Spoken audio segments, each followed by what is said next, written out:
mandamentos da Bíblia nos salvam se a gente obedecer eles categoricamente? O que vocês acham? Fica à vontade, gente. A gente pode errar aqui, tranquilo. Pode salvar? Quem cumprir os 10 mandamentos, arrisca, vai ser salvo? Não. Não, é isso mesmo. Os 10 mandamentos, você cumprindo a risca, você não vai ser salvo. E hoje eu queria falar da missão impossível para o ser humano, que é conseguir a salvação. É impossível para o ser humano se salvar, tá? A Bíblia diz, em Romanos 3:23, que todos pecaram e separados, destituídos estão da glória de Deus. Então não tem um justo sequer que poderia fazer o que agradasse a Deus, pudesse cumprir o sacrifício que agradasse a Deus. Então nós não temos condições de nos salvarmos. Não temos condições. E nós vamos ver isso em Mateus capítulo 19, versículo 16, que fala sobre o jovem rico.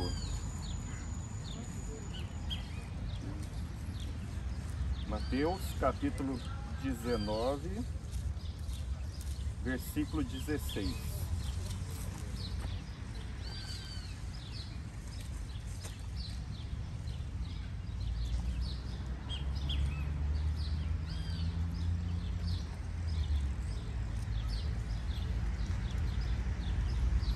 Quem puder ajudar, pode ajudar, viu? O próximo ali para encontrar na Bíblia. Que é bom que, né, a gente tem tempo. Né? A minha comida está pronta na geladeira, então... Não, mas a gente não vai prolongar muito não, viu? Mas esses momentos a gente tem que ter calma e... Todo mundo encontrou, né? Beleza. Mateus capítulo 19, versículo 16 diz assim: a Bíblia, ela tem versões diferentes, né? Então pode estar alguma palavrinha ou outra mudada, diferente, mas o sentido é o mesmo. Então não estranhe, né? Você que está abrindo sua Bíblia, eu ler talvez em outras palavras, tá bom? Eis que alguém chegou perto de Jesus e consultou-o: mestre, que poderei fazer de bom para ganhar a vida eterna? Questionou Jesus: por que me perguntas a respeito do que é bom? Há somente um que é bom. Se queres entrar na vida eterna, obedeça aos mandamentos. Ao que ele perguntou: quais? E Jesus lhe respondeu: não matarás, não adulterarás, não furtarás, não darás falso testemunho, honra teu pai e a tua mãe, e amarás o teu próximo como a ti mesmo. Replicou-lhe o jovem: a tudo isso tenho obedecido, o que ainda me falta? Jesus disse a ele: se queres ser perfeito, vai, vende os teus bens, dá o dinheiro aos pobres, e terás um tesouro no céu. Depois, vem e segue-me. Ao ouvir essa palavra, o jovem afastou-se pesaroso, pois era dono de muitas riquezas. Então disse Jesus aos seus discípulos: com toda certeza vos afirmo que dificilmente um rico entrará no reino dos céus. E lhes digo, mas é mais fácil passar um camelo pelo fundo de uma agulha do que um rico entrar no reino dos céus. Ouvindo isso, os discípulos ficaram atônitos e exclamaram: sendo assim, quem pode ser salvo? Mas Jesus, fixando o olhar neles, revelou-lhes: isso é impossível aos seres humanos, mas para Deus todas as coisas são possíveis. Bem, aqui a gente vê a história de um jovem rico, né? Só o fato de falar que é um jovem rico, imagina só, ele está começando a vida dele, mas ele já é rico. O dinheiro dele proporciona um bem-estar. É difícil o dinheiro não proporcionar um bem-estar, né? Proporciona uma certa segurança, um certo conforto. Mas ainda assim esse jovem, eu entendo que esse jovem ele estava bem intencionado quanto à vida eterna. Porque ele vinha desde a adolescência dele já cumprindo os mandamentos de Deus que ele conhecia. Então, quando ele aborda Jesus, ele queria saber mas o que falta para mim? Ele chega a perguntar, quais os mandamentos que eu devo obedecer? Aí Jesus cita alguns, não cita todos, né? Mas ele cita alguns, não matarás, não furtarás, não dirás falso testemunho, ama teu próximo como a ti mesmo. E ele ainda pergunta, mas Senhor, o que falta ainda para mim para herdar a vida eterna? Ou seja, ele sabia que ele tinha de tudo o que o dinheiro podia comprar, mas isso ia um pouco além ainda disso, ou bastante além, podemos dizer, né, do que o dinheiro pode comprar. E aí Jesus, conhecendo o coração daquele homem, sabendo da situação dele, que era um jovem rico, pegou e falou, pega os seus bens, se você quer ser perfeito, pega os teus bens e vende e dá aos pobres, assim você ajuntará um tesouro nos céus. Ora, Jesus não estava menosprezando, desprezando a situação daquele jovem que estava ali preocupado com a sua vida eterna. Mas ele queria ajudar esse jovem a enxergar a situação real da vida dele. Ou seja, que ele tinha tudo e que a segurança, o conforto que o dinheiro trazia para ele, tudo, né? Todas as consequências de ter dinheiro, aquilo lá não era suficiente para a vida eterna. Ou seja, ele estava buscando uma perfeição, esse jovem estava buscando uma perfeição através dos seus próprios esforços, através dos seus próprios méritos, ou através do seu próprio dinheiro. Então Jesus estava ajudando aquele jovem a entender de que a vida eterna, pelo esforço dele, ele não conseguiria. Pode ver que ele guardava, era um bom rapaz, ele procurava seguir os mandamentos que ele conhecia, né?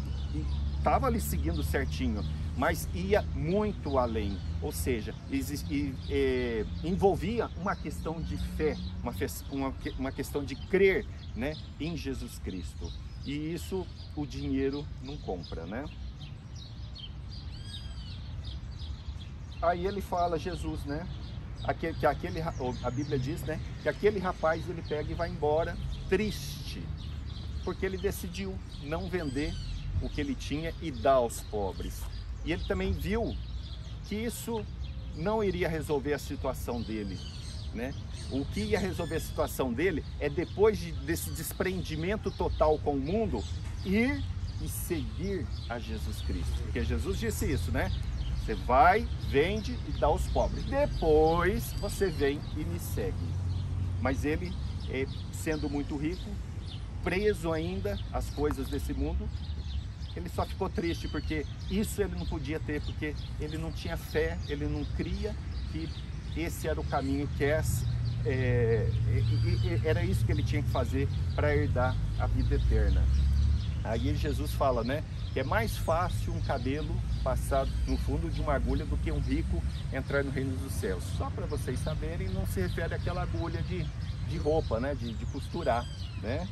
E que às vezes a gente lê isso daqui, primeira coisa, e fala, nossa, um camelo? Eu nunca vi um camelo, né? Mas deve ser grande, né? Como vai passar naquilo lá? Não, era uma passagem que tinha, parece no muro, alguma coisa assim, que dava para passar uma pessoa, né? Talvez até meio de lado, mas para Jesus é mais fácil passar um camelo naquele espaço pequeno do que um rico entrar no reino dos céus. Ele quis mostrar que não é que o rico não vai entrar no céu, o rico, né, se convertendo ao Senhor Jesus, ele vai entrar no céu. Mas a riqueza, ela segura muito a pessoa de tomar essa decisão, porque, de certa forma, entre aspas, é claro, né, ele não precisa de Deus. Ele não precisa. Ele está doente, ele tem um bom plano médico, ele vai lá e é bem atendido. Ele mora numa casa toda protegida, numa casa com todo conforto. Então, aparentemente, ele não precisa de Deus. Mas para herdar a vida eterna, ele precisa de Deus, né? Não tem outro caminho. E é pela fé, não é com o dinheiro, né? E agora uma coisa que é muito difícil, eu vejo para o ser humano, às vezes, receber algo de graça, né? Alguém vem, quer te dar, ou senão alguém... Até tem um ditado que fala assim, né? Como que é? Eu vi esse ditado, escapou da cabeça agora. Quando a esmola é demais, o santo desconfia. Mais ou menos isso, né? Quando a esmola é demais, o santo desconfia. Ou seja, quando você está ali prestes, alguém te dá alguma coisa que às vezes você nem merece, você sente que não merece. Ah, por que essa pessoa está dando? Você olha com um olhar desconfiado. Você fala, não, aí tem, não é possível, aí tem. E sendo que a salvação, ela é de graça para nós. Jesus está oferecendo a salvação de graça. Por quê? Como eu falei, nós não temos condições de, fazendo boas obras, cumprindo os mandamentos, sermos salvos. É uma questão de graça dada pelo Senhor Jesus Cristo sobre a nossa vida. Aí o que acontece? Essa graça foi de graça? Não foi de graça. Por quê? Porque Jesus Cristo conquistou a salvação para nós, entregando a sua própria vida por nós, derramando o seu sangue, morrendo. Ele morreu no nosso lugar. Então, aí ele comprou, né? Ele resgatou, ele trouxe o perdão dos nossos pecados através da sua morte. E ele ressuscitou para que nós tivéssemos uma justificação completa. O que vem ser justificado? Imagina só, você, por exemplo, no seu emprego ou na escola, né? Vocês que são pequenos ainda, você falta, você não pôde ir na escola porque estava doente. Você não foi trabalhar porque estava doente. Aí o médico vai te dar um atestado, ó, fulano faltou porque estava doente. Você vai, apresenta lá para o seu professor, se apresenta para o seu patrão, para o diretor da escola, aquele atestado, olha, eu faltei por causa disso. O que eles vão fazer? Vão te dar uma falta justificada. Você faltou sim, você faltou. Não tem como falar que você estava presente, você faltou ao trabalho, à escola, mas agora a sua falta está justificada. Ela foi demonstrada por prova de que você não pode ir na escola ou no trabalho por conta de um motivo plausível, né? Que dá para compreender que o seu impedimento. E mesma coisa a respeito de nós. Nós somos pecadores. Nós não merecemos estar na presença de Deus, mas Deus nos justifica completamente. Hoje nós podemos entrar na presença de Deus porque nós fomos justificados pela ressurreição de Jesus Cristo, perdoados totalmente de todos os pecados pela morte de Jesus, mas justificados completamente pela ressurreição de Cristo. Então, a salvação, o homem não pode por si só conseguir. Ela vem pela graça. Essa graça não foi conquistada de graça, ela foi paga pela morte de Jesus Cristo, né?